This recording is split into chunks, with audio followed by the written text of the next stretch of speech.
Thursday na naman at balik na naman tayo sa kalsada para mamulot ng barya. Ngayong week na to ay 3 araw lang ang rest day ko dahil galing ako sa 4 na araw na pang-umaga. Kapag 4 na araw na pang-umaga ay 3 araw lang ang rest day ko at kung 3 araw na pang-umaga ay 4 na araw naman ang rest day ko. Medyo naging matumal ang order na yung araw na to. Halos lahat ng rider ay nagsasabi na mabagal ang order nila. At naramdaman ko naman talaga na mabagal nga ang order dahil yung first shift ko na 11 to 2 p.m. eh halos 11 order lang ang nakuha ko.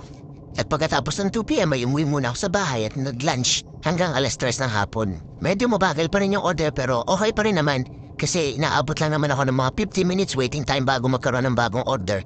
At dahil nga 3 order lagi ang binibigay ni Grab, nakarami pa rin tayo ng order sa araw na to.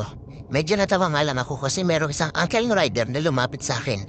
Kilala ko naman siya at lagi ko siya nakakabiruan. At tinanong niya ako bakit ang dami ko daw laging order. At halos lahat daw ng rider na kilala niya ay kilala din ako na lagi ako maraming order. Pero sabi ko hindi ko rin alam. Basta ako, binibigyan ako ni Grab na order at dinideliver ko lang lahat ng binibigay niya. Naka 40 orders na lang pala tayo ngayong araw na to at kumita tayo ng $193.50. Nakuha din natin ang highest stated niya na $54 at dahil mataas ang palitan na Singapore dollar to peso, kumita tayo ngayong araw na to ng 10,642 pesos.